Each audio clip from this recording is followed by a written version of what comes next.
The morning sun filtered through the tall windows of Courtroom 14B as Judge Patricia Monroe settled into her chair behind the bench. She had been hearing cases for 12 years now and thought she had seen everything. Drug dealers, drunk drivers, petty thieves, and homeless people who had nowhere else to go all passed through her courtroom like a never-ending stream. Today seemed no different as she looked at her docket filled with the usual suspects. The bailiff called the first case. The State versus Jacob Hayes, charged with criminal trespassing and vagrancy. A man shuffled forward in chains, escorted by 2 court officers. Judge Monroe looked down at him and saw what appeared to be just another homeless veteran. His clothes were torn and dirty.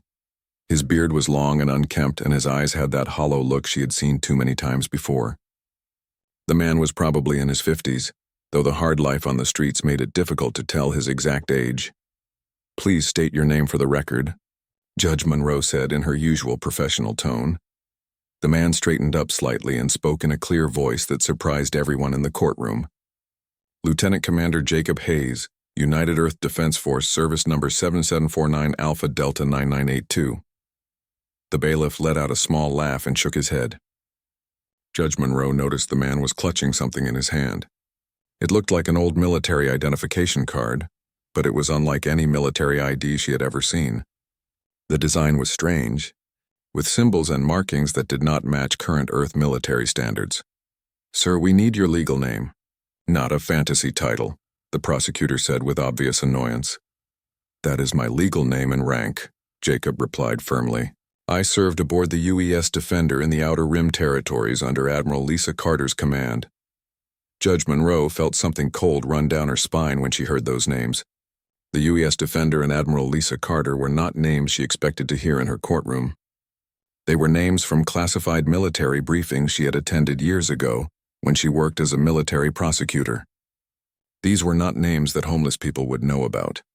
The prosecutor continued reading the charges. "Your Honor, Mr. Hayes was found sleeping in the lobby of the federal building downtown. Security asked him to leave multiple times, but he refused. He kept saying he was waiting for his debriefing appointment." Jacob spoke up again. "I was ordered to report to Earth Command for mission debriefing upon return from deep space assignment. The mission lasted longer than expected." More laughter rippled through the courtroom. Even the court reporter was smiling at what everyone assumed were the delusions of a mentally ill homeless man. But Judge Monroe was not laughing. The names Jacob had mentioned were too specific, too accurate to be random fantasies. "How long were you on this deep space assignment?" Judge Monroe asked, surprising everyone by engaging with what they thought was nonsense. 12 years, 4 months, and 16 days, Jacob answered without hesitation. "We were stranded after the battle at Kepler 442b. Lost communication with Earth Command. Had to survive on hostile terrain while protecting other survivors." Judge Monroe's hands began to shake slightly. Kepler 442b was a planet designation that appeared in highly classified reports about humanity's expansion into space. The general public knew nothing about human colonies beyond the solar system, let alone about battles being fought on distant worlds. "Your Honor," the prosecutor interrupted. "Clearly this man needs psychiatric evaluation, not jail time. I recommend I will handle this case as I see fit," Judge Monroe cut him off sharply. She looked down at Jacob again. His weathered face showed signs of long exposure to harsh conditions, but his eyes were clear and intelligent. This was not the look of a delusional man. "Mr. Hayes, you mentioned Admiral Lisa Carter. Can you describe her?" Judge Monroe asked. "Admiral Carter is approximately 5 feet 6 inches tall, blonde hair usually kept in regulation style, scar above her left eyebrow from shrapnel during the first contact incident. She commanded the defense of the outer colonies when the Zilani Empire began their expansion into human territory." The courtroom fell silent. Judge Monroe felt her heart racing. She knew Admiral Lisa Carter personally from her days in military law. The description was completely accurate, including the scar that Carter usually covered with makeup. More importantly, Jacob had just mentioned the Zilani Empire, a name that appeared in the most classified documents she had ever seen. "Where did you serve before the UES Defender?" Judge Monroe continued her questioning. "I was stationed at Europa Base for 3 years, then transferred to the Mars Defense Grid, then selected for Deep Space Patrol duty. The Defender was a Prometheus-class heavy cruiser with a crew of 847 souls." Judge Monroe closed her eyes briefly. Every detail Jacob was providing matched information from classified reports. The Europa base, Mars defense grid, and the Prometheus-class ships were all real, but they were secrets hidden from the civilian population of Earth. The prosecutor was getting impatient. "Your Honor, with all due respect, this is clearly a waste of the court's time. This man is obviously suffering from delusions." But Judge Monroe was thinking about something else entirely. 15 years ago, she had been briefed about ships that had gone missing during what the military called deep space exploration missions. The public was told these were scientific expeditions, but the classified truth was very different. These ships had encountered hostile alien forces. "Mr. Hayes," Judge Monroe said carefully, "what was your mission in the Outer Rim territories?" Jacob's expression became serious and sad. "We were tasked with defending human colonial settlements from Zilani invasion forces. The enemy had superior numbers and technology, but we held the line. We bought time for civilian evacuations." "How many civilians were evacuated?" 2.1 million souls across 4 colony worlds," Jacob answered immediately. "We saved them all, but the cost was high. Many good people died so others could live." Judge Monroe realized she was looking at either the most elaborate fraud she had ever encountered, or something far more significant. The numbers Jacob quoted, the names he mentioned, the details he provided, they all matched information from the highest levels of military classification. "I need to call a recess," Judge Monroe announced suddenly. "This court will reconvene in 1 hour." As the courtroom emptied, Jacob remained standing calmly in his chains, still clutching his strange military ID. Judge Monroe hurried to her chambers, her mind racing with possibilities. She needed to make some phone calls to people she had not spoken to in years. She needed to find out if Lieutenant Commander Jacob Hayes was really who he claimed to be. Judge Monroe locked the door to her chambers and moved quickly to her desk. Her hands were shaking as she opened the secure drawer where she kept her old military access codes. She had hoped never to use them again. But today was different. Today she needed answers that only classified databases could provide. She activated her computer's secure connection and entered her authorization codes. The military network accepted her credentials, though she noticed several warnings about accessing classified information from a civilian terminal. She ignored the warnings and began searching for information about Lieutenant Commander Jacob Hayes. The first search returned exactly what she feared it would. Jacob Hayes was listed as missing in action, presumed dead. His file showed he had been aboard the UES Defender when it was lost during what the records called Operation Deep Shield. The date matched what Jacob had said in the courtroom. The service number matched perfectly. Judge Monroe read through the classified report with growing amazement. The UES Defender had been part of a task force defending human colonies in the Kepler system. The ship had been reported destroyed during combat operations against hostile alien forces. All 847 crew members were presumed killed in action. There had been no survivors, no distress calls, no wreckage recovered. She scrolled through more files and found additional information about Jacob's service record.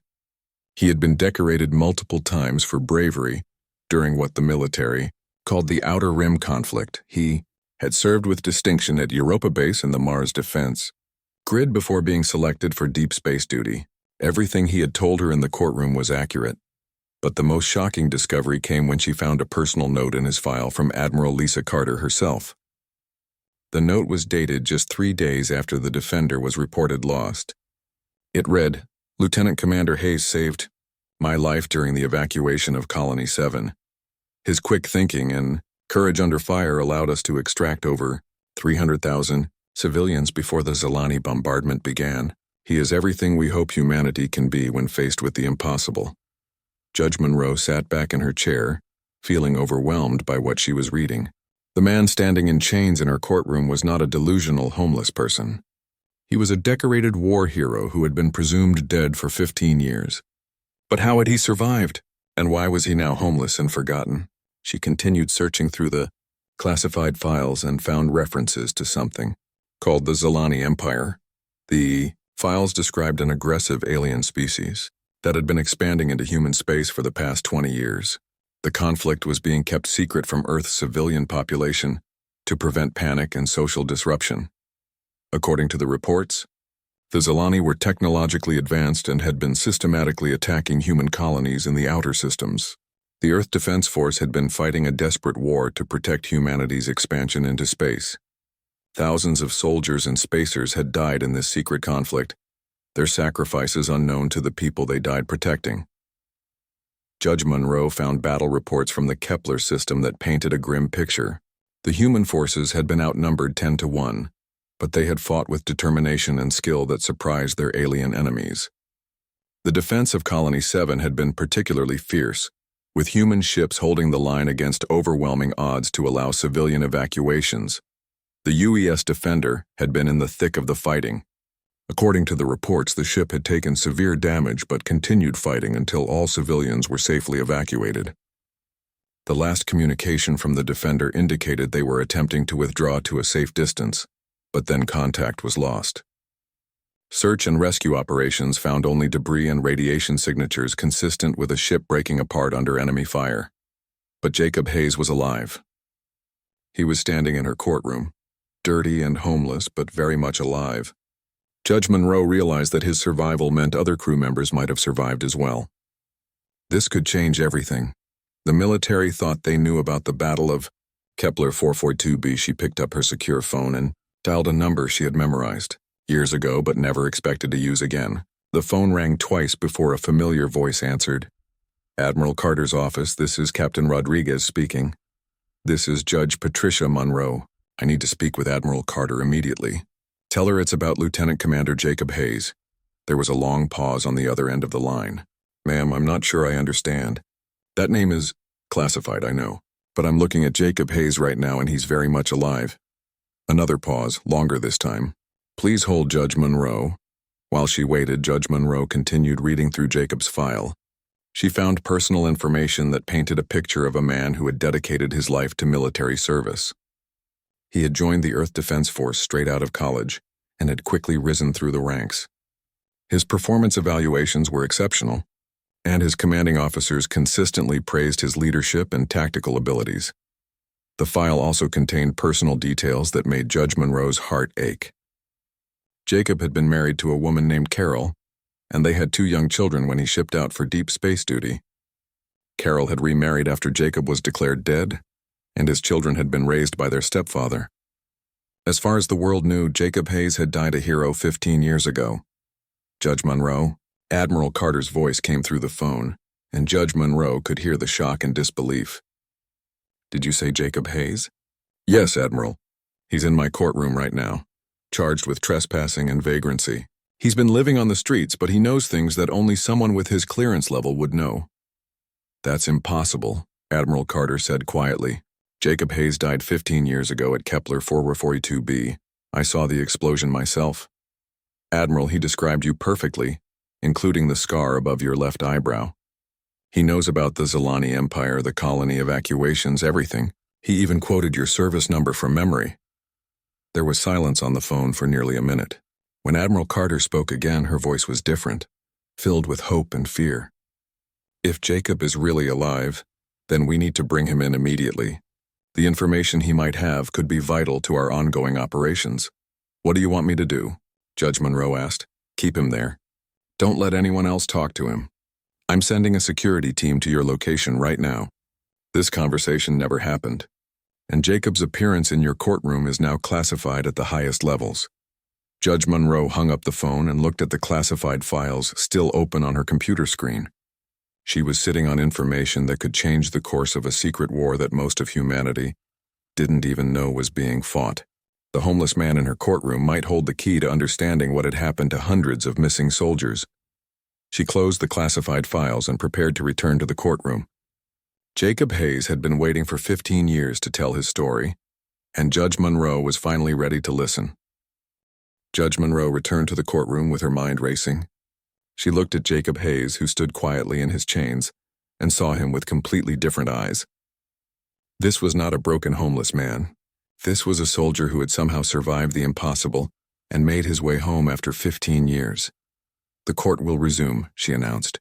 The prosecutor and defense attorney took their positions, both looking confused by the extended recess.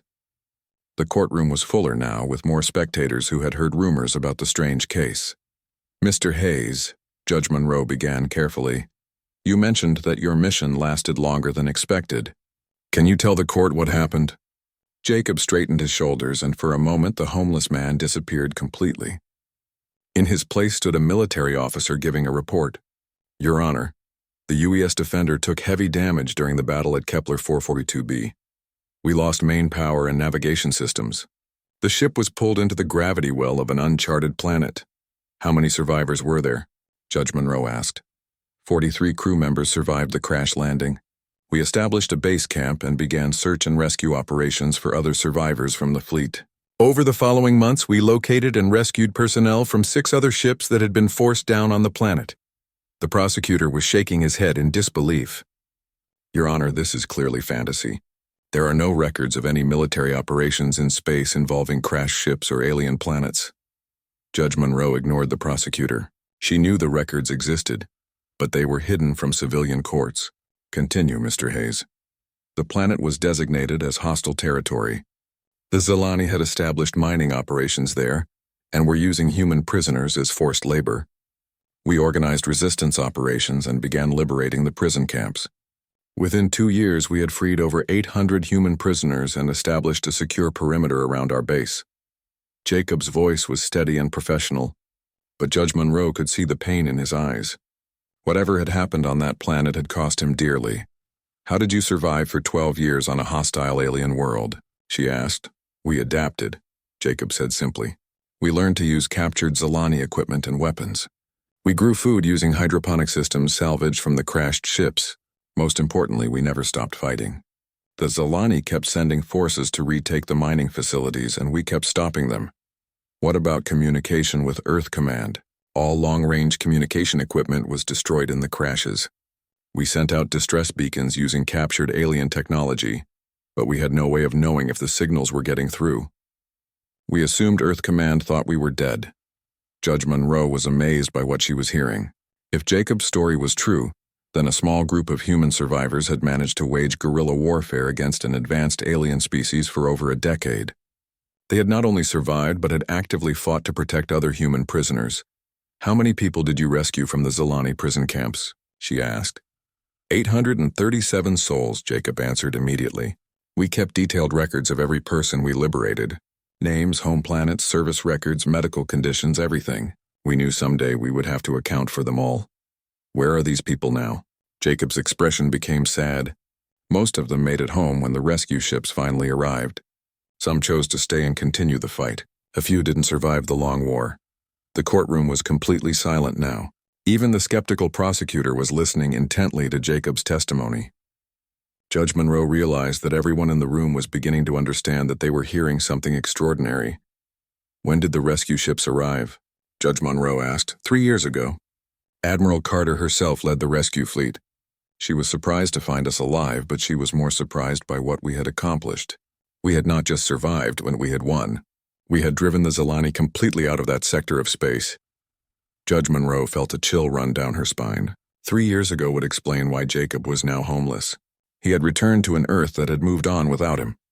His family had new lives. His military records listed him as dead, and there was no place for him in a world that didn't know about the war he had been fighting. What happened when you returned to Earth? She asked gently. Jacob's shoulders sagged slightly. I was debriefed extensively at military headquarters. They were very interested in our tactical innovations and intelligence about Zilani capabilities. But when the debriefing was complete, they told me my service record would remain classified. What does that mean exactly? It means that officially Jacob Hayes died 15 years ago at the Battle of Kepler 442b. The man standing here never existed. I have no legal identity, no military benefits, no family connections. Everything I was before the war is gone. The implications hit Judge Monroe like a physical blow. The military had hidden Jacob's return to protect operational security. They couldn't acknowledge that he had survived without revealing the existence of the secret war, so they had simply erased him from official existence. Where have you been living for the past 3 years? Judge Monroe asked. On the streets mostly, sometimes in shelters when they have space. I tried to find work, but without legal identification, most employers won't hire me. I've been trying to get official recognition of my service so I can access military benefits, but the bureaucracy keeps telling me I don't exist. Judge Monroe was horrified. A decorated war hero who had spent 12 years fighting for humanity's survival was now homeless because the military couldn't officially acknowledge his service. The very government he had risked everything to protect had abandoned him. "Why were you in the federal building?" she asked. "I go there every week to request a meeting with someone who can help me restore my legal identity. The security guards know me by now, but sometimes new guards don't understand. That's what happened yesterday." Jacob reached into his pocket and pulled out a worn folder. "I carry copies of my service records and mission reports everywhere I go. I keep hoping someone will listen and help me get my life back." Judge Monroe looked at the folder and realized she was seeing the evidence of an impossible journey. This man had survived alien combat, organized resistance operations, led rescue missions, and somehow made it home. But the world he had fought to protect had no place for him. "Your Honor," the prosecutor said quietly, "even if this man's story is true, he was still trespassing in a federal building." Judge Monroe looked at the prosecutor with barely controlled anger. "This man spent 12 years fighting aliens to protect human civilians, and you want to prosecute him for sleeping in a government lobby?" The prosecutor stepped back, clearly realizing that the case had moved far beyond simple trespassing charges. Judge Monroe turned back to Jacob, who was watching her with hopeful eyes. "Mr. Hayes, this court recognizes your service to humanity. The charges against you are dismissed." But Judge Monroe knew that dismissing the charges was not enough. Jacob Hayes deserved more than legal freedom. He deserved recognition, respect, and the benefits he had earned through his extraordinary service. She was going to make sure he got them. After dismissing the charges, Judge Monroe called for another recess. She needed to speak with Admiral Carter again, but this time she wanted answers about the bigger picture. The classified files had given her fragments of information, but Jacob's testimony revealed a much larger and more complex situation.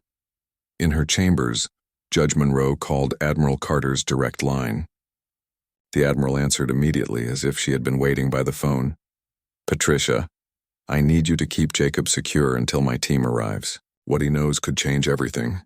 Admiral, I need to understand what's really happening here. This isn't just about one missing soldier, is it?" There was a long pause before Admiral Carter responded. "Patricia, what I'm about to tell you is classified at the highest levels. The information cannot leave this conversation. I understand. The war with the Zilani Empire has been going on for 23 years. It started when our deep space exploration ships encountered their forces in the outer systems. They saw human expansion as a threat to their territory and launched preemptive strikes against our colonies." Judge Monroe sat down heavily in her chair. 23 years? How have you kept this secret?" "We've had no choice. Earth's civilian population isn't ready for the reality of interstellar warfare. The economic and social disruption would be catastrophic.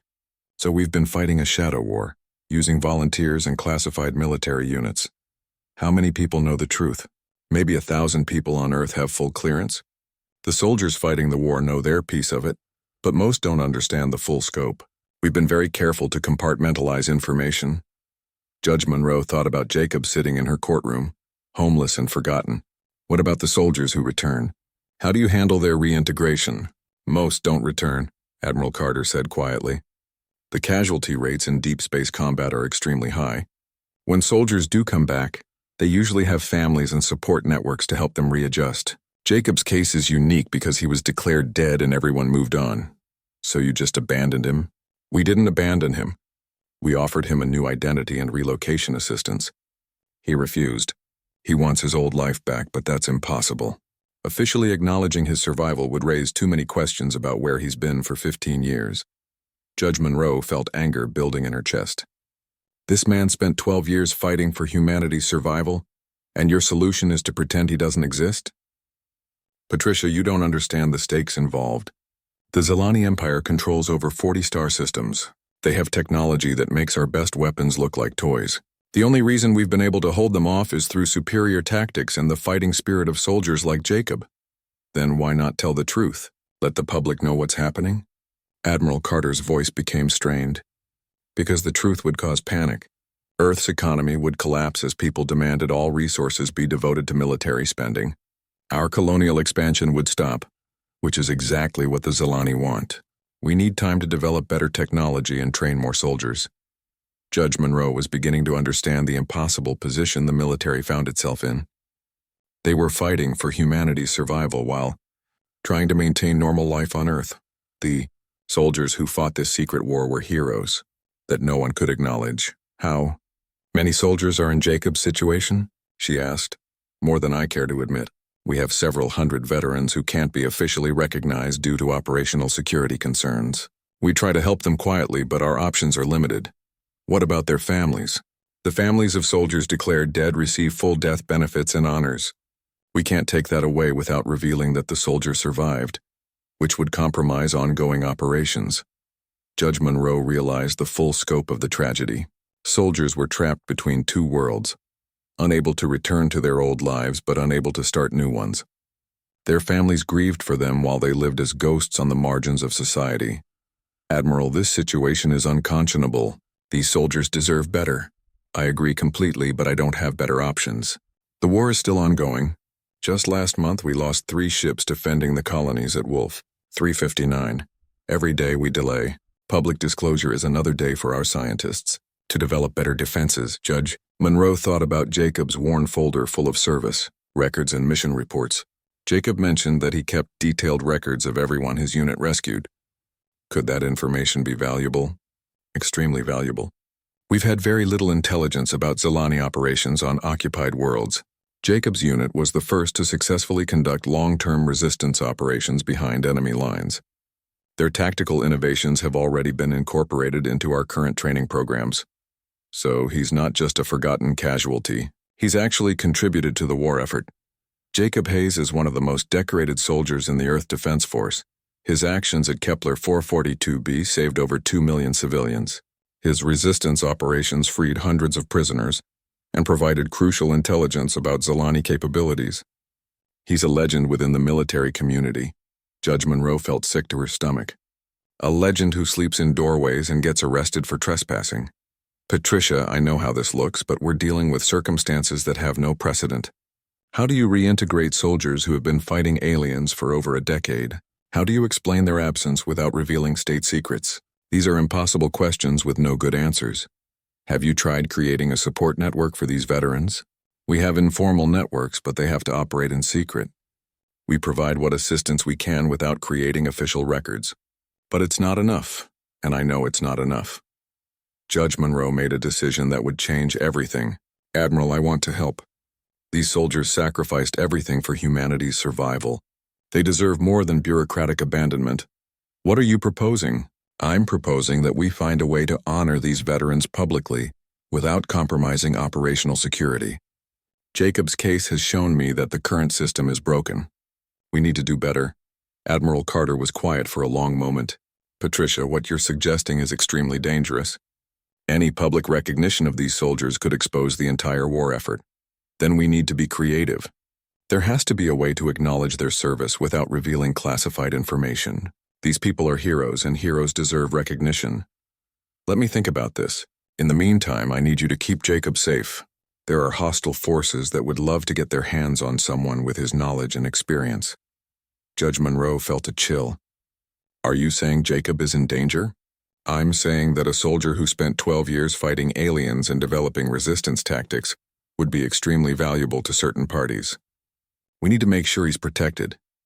As Judge Monroe hung up the phone, she realized that Jacob's appearance in her courtroom was about much more than a simple trespassing case. She was now involved in a secret war that had been raging for over 2 decades, and she held the key to helping forgotten heroes reclaim their lives. She had to find a way to help Jacob and the other invisible veterans while protecting the security of ongoing military operations. It would require careful planning and probably some legal creativity, but Judge Monroe was determined to see justice done. The heroes of humanity's secret war deserved better than exile and abandonment. They deserved recognition, respect, and the gratitude of the people they had died to protect. Judge Monroe was going to make sure they got it. The applause continued for several minutes, growing louder rather than fading. Judge Monroe watched as more people entered the courtroom, drawn by the commotion and the news that was already spreading through the building. Court officers, attorneys from other cases, clerks, and security personnel all crowded in to witness what was happening. As the applause finally began to quiet, Judge Monroe saw Admiral Lisa Carter enter the courtroom. The admiral was accompanied by a full honor guard of 6 Marines in dress uniforms. The sight of high-ranking military officials arriving sent a new wave of excitement through the crowd. Admiral Carter approached the bench and saluted Judge Monroe. "Your Honor, I am Admiral Lisa Carter, Deputy Commander of Deep Space Operations. I understand you have been reviewing classified materials regarding Lieutenant Commander Hayes." "Yes, Admiral. I have taken the liberty of establishing a framework for recognizing classified veterans. I hope that meets with your approval." Admiral Carter smiled. "More than approval, Your Honor.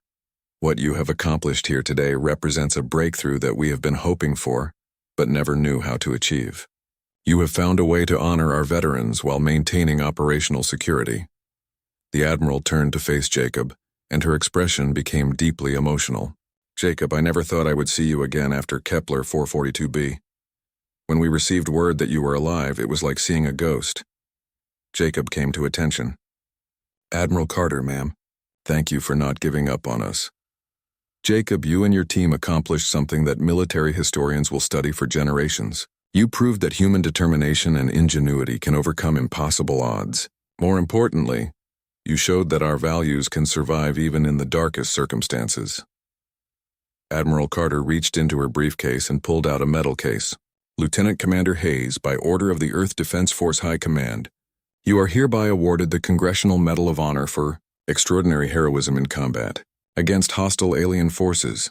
The courtroom fell, completely silent as Admiral Carter opened the case to reveal the highest military decoration that humanity could bestow.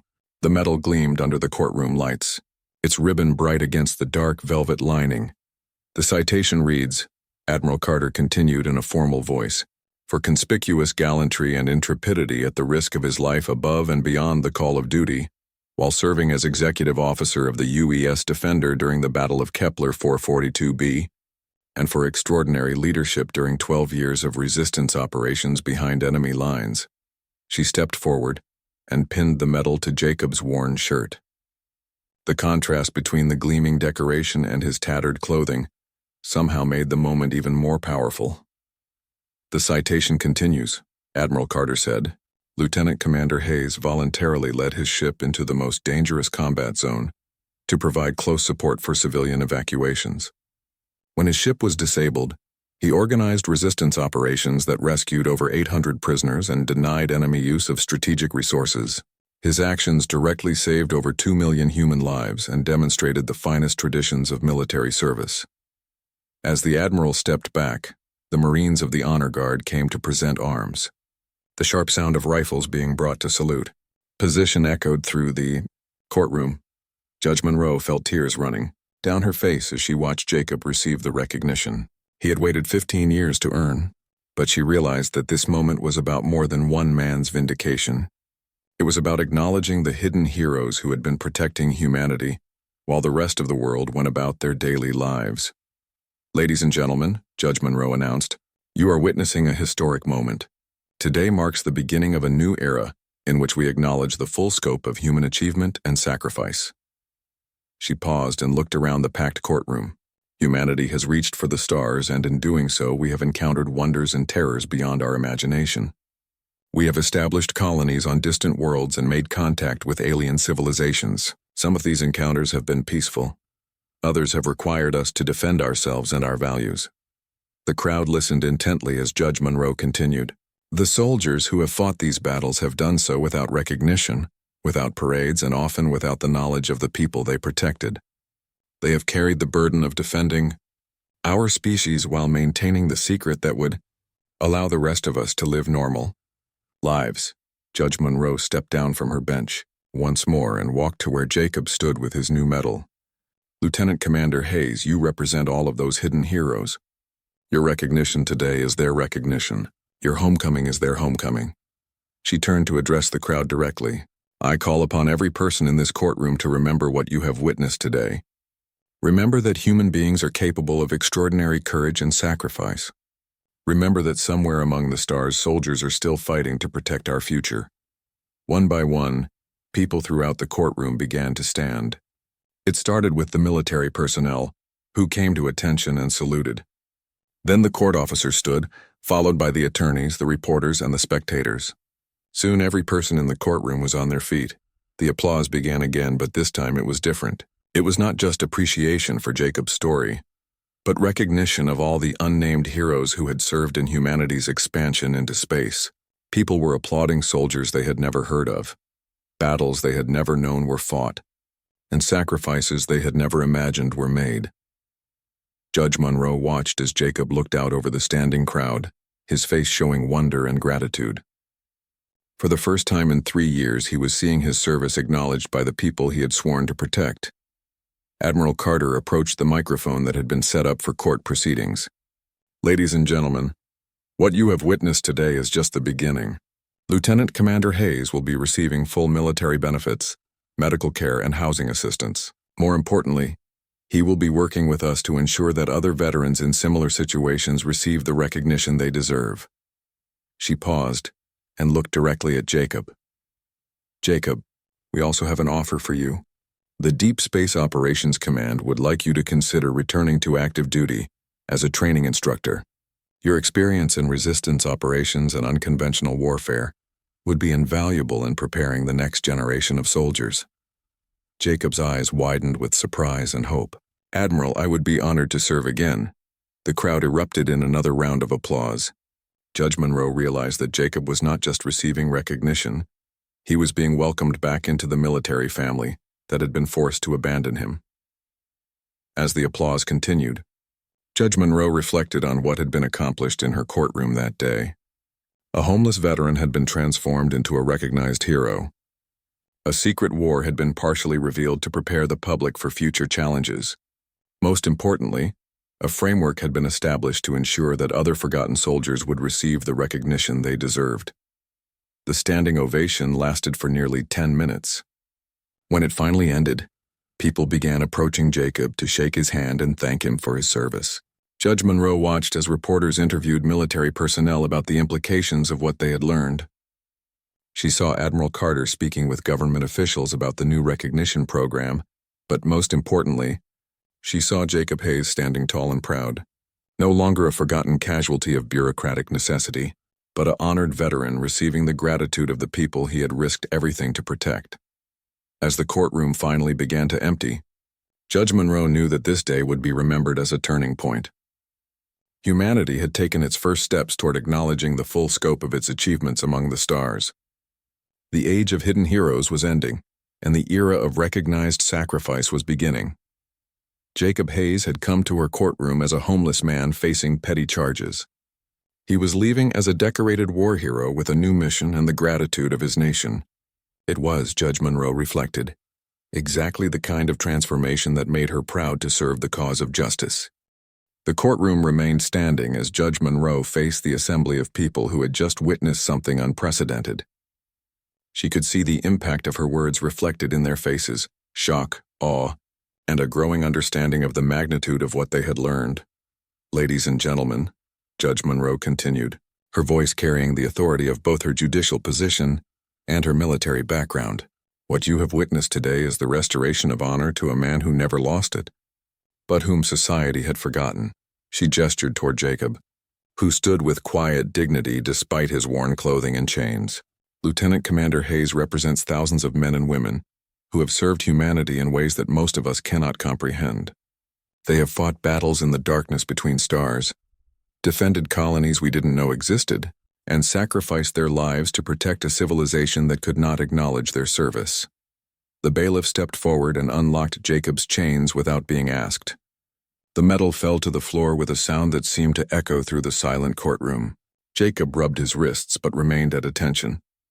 Judge Monroe turned to address the military personnel in the gallery.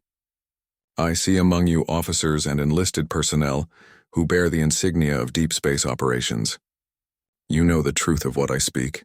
You have served alongside heroes like Lieutenant Commander Hayes, and you have kept their secrets to protect our operational security." A colonel in the front row stood up. "Your Honor, many of us have served with Jacob Hayes or soldiers like him. We have watched them sacrifice everything while receiving no recognition. Today you have given voice to truths that we have carried in silence for too long." Judge Monroe nodded. "The time for silence is ending. These soldiers have earned the right to be remembered, not hidden. She walked back to her bench but did not sit down. Instead, she picked up a folder that had been placed there during the recess. I have here the preliminary authorization for the establishment of the Classified Veterans Recognition Program. This program will provide a pathway for veterans of classified operations to receive appropriate recognition and benefits without compromising ongoing missions. The courtroom buzzed with excitement. Judge Monroe raised her hand for silence. This program has been approved at the highest levels of government after extensive consultations with military leadership and intelligence officials. It recognizes that we cannot continue to abandon our heroes in the name of operational security. She opened the folder and began reading. Lieutenant Commander Jacob Hayes is hereby recognized as the first recipient of the Classified Service Medal, awarded for extraordinary heroism in the defense of human colonies and the rescue of prisoners of war during extended operations behind enemy lines. Judge Monroe looked up from the document. This medal carries with it full military honors, restoration of service benefits, and official recognition of classified service time. Lieutenant Commander Hayes will also receive immediate housing assistance, medical care, and counseling services appropriate to his rank and service record. Jacob's composure finally broke. Tears ran down his face as he realized that his long fight for recognition had finally succeeded. Your Honor, what about the soldiers who served under my command? They deserve recognition too. They will receive it, Judge Monroe assured him. The program will review the records you have maintained and ensure that every soldier who served with distinction receives appropriate posthumous honors. Their families will be notified of their loved ones' heroism, and their names will be added to our memorial walls. A reporter in the back of the courtroom stood up. Your Honor, can you tell us more about this conflict with alien forces? How long has this been going on?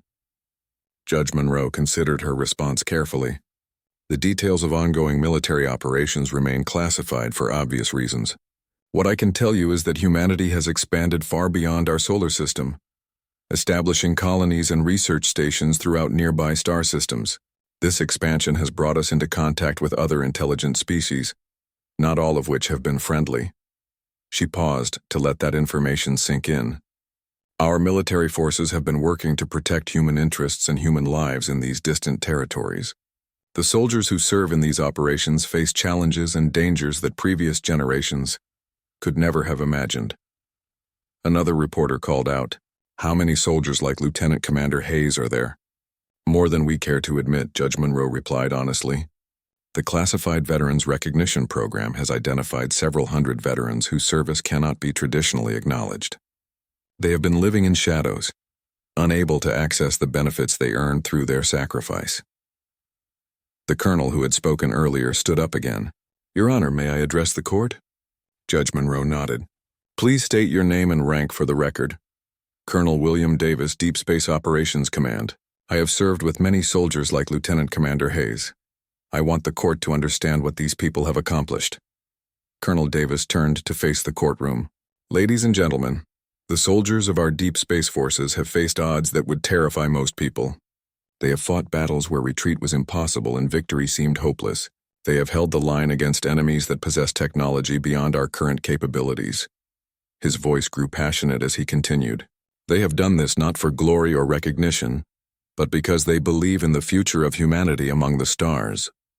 They have sacrificed their families, their health, and sometimes their lives to ensure that human civilization can expand and thrive beyond Earth." "Colonel," Davis looked directly at Jacob. "Lieutenant, Commander Hayes embodies everything we hope our soldiers can be. He led from the front, never abandoned his people, and found ways to win even when winning seemed impossible. He is exactly the kind of leader we need as we face the challenges ahead." Judge Monroe felt a profound sense of satisfaction as she watched the courtroom's reaction to Colonel Davis's words. People were beginning to understand the scope of what humanity had achieved and the price that had been paid for those achievements. "Colonel Davis raises an important point," Judge Monroe said. "As humanity expands into space, we will face challenges that require the best of what our species can offer. Soldiers like Lieutenant Commander Hayes represent the courage, ingenuity, and determination that will carry us forward." She turned back to Jacob. "Lieutenant Commander, do you have anything you would like to say to the court?" Jacob straightened to his full height and looked out over the assembled crowd. When he spoke, his voice carried the authority of a man who had commanded others in desperate circumstances. Your Honor, ladies and gentlemen, I want you to know that serving humanity has been the greatest honor of my life. The soldiers who fought beside me were the finest people I have ever known. They gave everything they had to protect people they would never meet, on worlds they would never see. His voice broke slightly as he continued. I have carried their memory for 3 years, wondering if anyone would ever know what they accomplished. Today you have given me the greatest gift possible, the assurance that their sacrifice will be remembered. Jacob saluted the courtroom, a gesture that was immediately returned by every military person present. Thank you for allowing me to serve. Thank you for remembering my soldiers, and thank you for showing me that humanity is worth every sacrifice we made. The applause that followed was unlike anything Judge Monroe had ever heard in a courtroom. It was not polite clapping, but a thunderous ovation that seemed to shake the building itself. People were not just applauding Jacob. They were celebrating the recognition of all the unnamed heroes who had served in humanity's secret wars. Judge Monroe returned to the courtroom with a heavy heart and a clear sense of purpose. She had spent 2 hours reading classified files and making secure phone calls. What she had learned had changed her understanding of everything. The man standing in chains before her bench was not just a war hero. He was a symbol of all the forgotten soldiers who had sacrificed everything for humanity's survival. The courtroom was more crowded now. Word had spread about the unusual case, and reporters had begun gathering outside the building.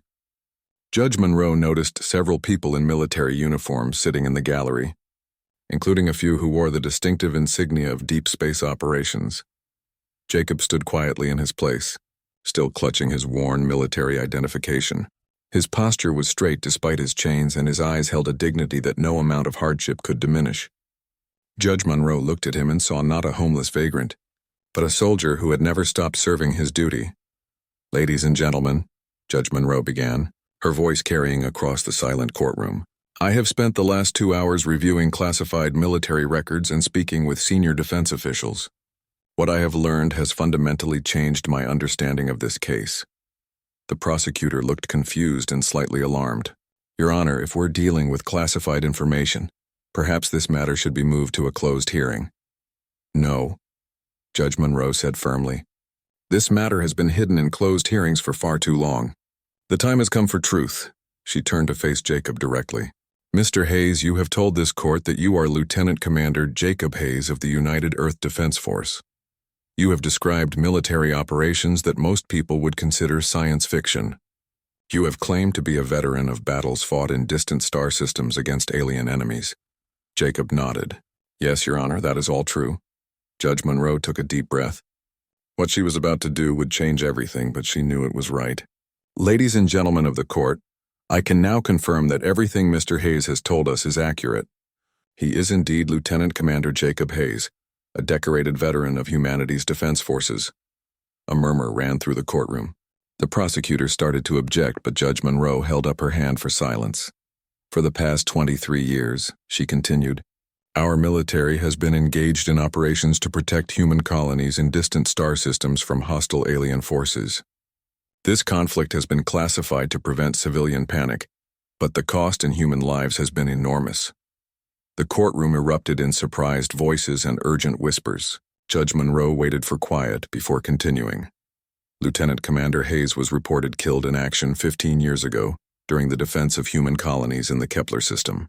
His ship, the UES Defender, was lost during combat operations against numerically superior enemy forces. All 847 crew members were presumed dead. She paused and looked directly at Jacob. But Jacob Hayes did not die. He and 42 other crew members survived the crash of their ship on an alien world. For the next 12 years, they waged a resistance campaign against enemy occupation forces. Judge Monroe's voice grew stronger as she continued. During those 12 years, Lieutenant Commander Hayes led operations that rescued over 800 human prisoners from enemy camps. His tactical innovations and leadership were so effective that enemy forces eventually withdrew from that entire sector of space. The courtroom was completely silent now. Everyone was listening intently to what sounded like the plot of a science fiction movie, but was being presented as historical fact by a federal judge. 3 years ago, rescue ships finally located the survivors and brought them home, but because their operations were classified, These veterans could not be publicly acknowledged. They returned to a world that had moved on without them, to families who had grieved and rebuilt their lives. Judge Monroe stepped down from her bench, an unprecedented action that caused gasps throughout the courtroom. She walked directly to Jacob, her judicial robes flowing behind her. "Mr. Hayes, you have been living on the streets for 3 years because our government could not figure out how to acknowledge your service without compromising operational security. You have been arrested for trespassing because you were seeking recognition not for yourself, but for the soldiers who died under your command." She stopped directly in front of Jacob and looked up at him. "You spent 12 years fighting for the survival of human civilization. You saved hundreds of lives and protected colonies containing millions of people. You are a hero in the truest sense of the word." Judge Monroe turned to address the courtroom again. "The charges against Lieutenant Commander Hayes are dismissed. But more than that, this court formally recognizes his extraordinary service to humanity." She began removing her judicial robes as she spoke. "I served as a military prosecutor for 8 years before becoming a judge. I held a security clearance that allowed me to review classified operations. I know the truth about the sacrifices our military has made to protect us from threats we cannot even imagine."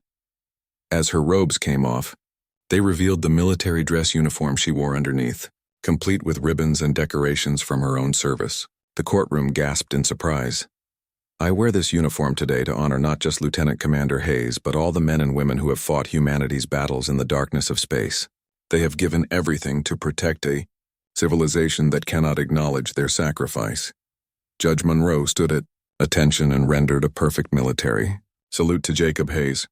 Her voice carried clearly across the silent courtroom as she spoke the words that would change everything. "Lieutenant Commander Jacob Hayes, on behalf of a grateful humanity, this court recognizes your service, your sacrifice, and your dedication to the protection of human life. Your actions have saved millions of people and preserved the future of our species among the stars." The salute lasted for a full minute while the courtroom watched in stunned silence. When Judge Monroe finally lowered her hand, she saw tears running down Jacob's weathered face. "Your Honor," Jacob said quietly, "I just wanted someone to remember the soldiers who didn't make it home." "They will be remembered," Judge Monroe promised. "I give you my word that their sacrifice will not be forgotten." She turned back to the courtroom, where people were beginning to understand the magnitude of what they had just witnessed.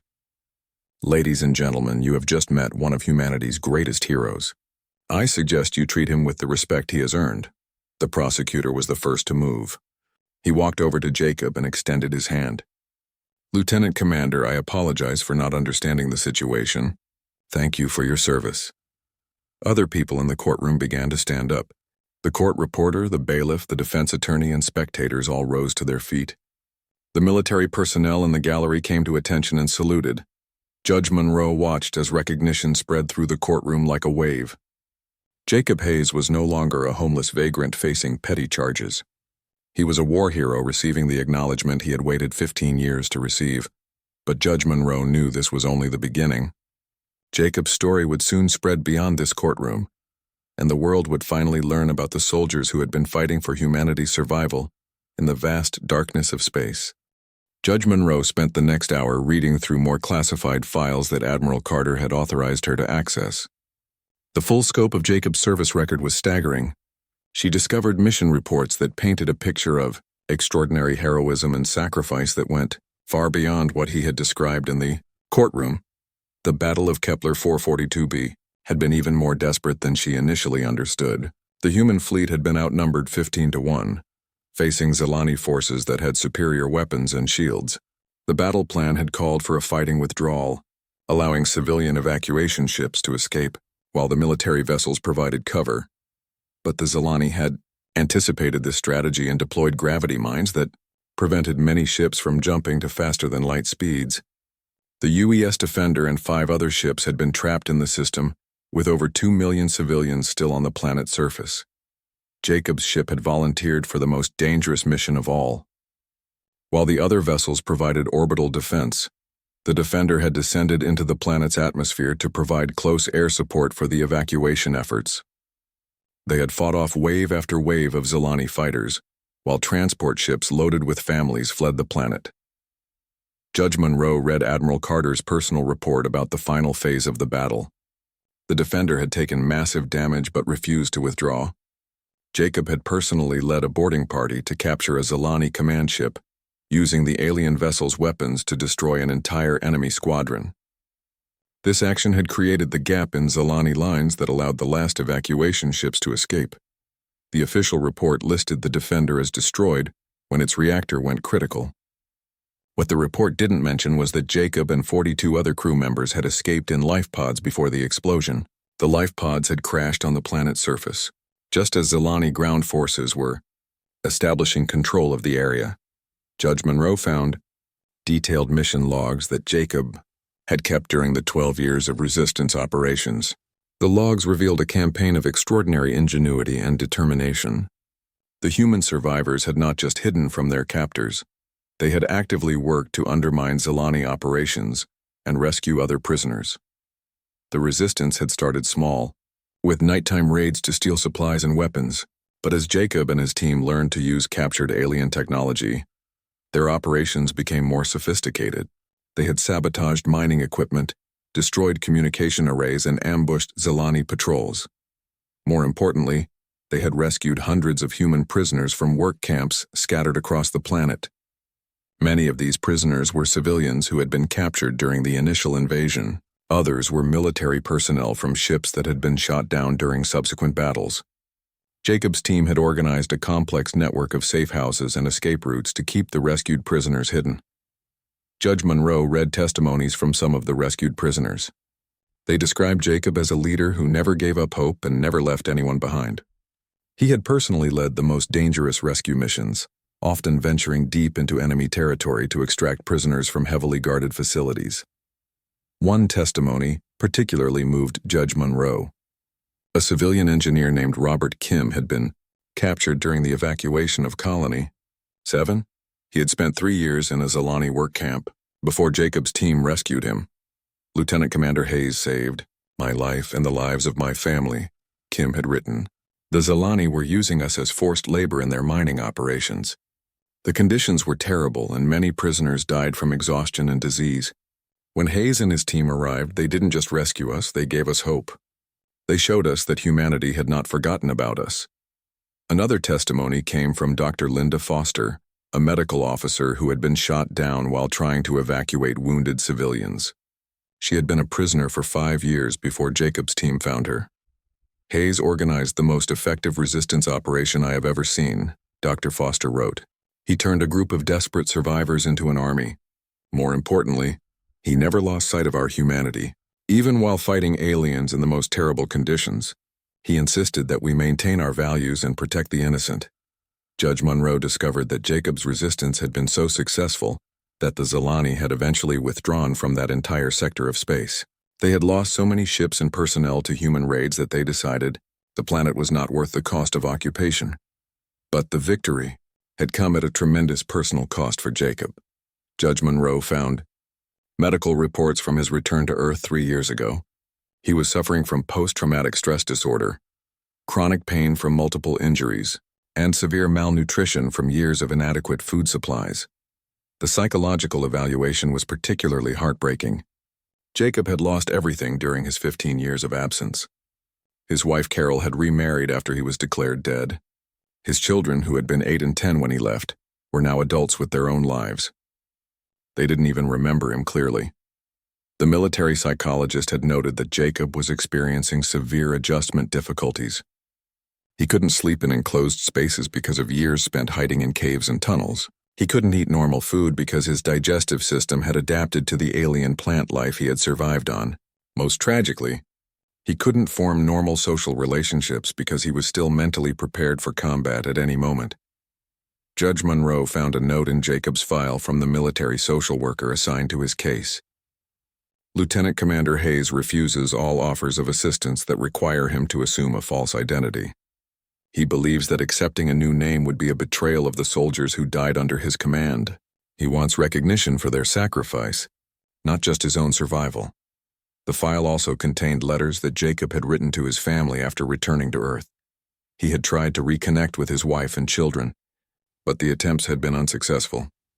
Carol's new husband had asked Jacob to stay away, fearing that his presence would disrupt their family's stability. Jacob's children, now in their 20s, were uncomfortable around a man they barely remembered who claimed to be their father. Judge Monroe read Jacob's final letter to his family with tears in her eyes. "I understand that you have moved on with your lives, and I don't want to cause you pain. I just wanted you to know that every day I was gone, I thought about coming home to you. Every battle I fought, every prisoner I saved, every day I survived was because I believed I would see you again. I know that's not possible now, but I wanted you to know that my love for you never died." The military had offered Jacob a comfortable retirement, with a new identity and relocation to a quiet area where he could live peacefully, but Jacob had refused, insisting that he wanted recognition for the soldiers who had died under his command. He had compiled detailed records of every person his unit had rescued and every enemy position they had destroyed. He wanted the world to know what those soldiers had accomplished. Judge Monroe closed the files and sat back in her chair. She finally understood why Jacob was living on the streets. He wasn't just a forgotten veteran. He was a man who refused to let his fallen comrades be forgotten. He was willing to sacrifice his own comfort and security to ensure that their heroism would someday be acknowledged. She looked at her watch and realized that Admiral Carter's security team would arrive soon. But Judge Monroe had made up her mind about what needed to happen next. Jacob Hayes and the soldiers he represented deserved more than bureaucratic silence. They deserved recognition from the people they had died to protect. Judge Monroe picked up her phone and began making calls. She was going to give Jacob the recognition he deserved, even if it meant challenging the military's policy of secrecy. Some stories were too important to remain hidden, and some heroes had earned the right to be remembered.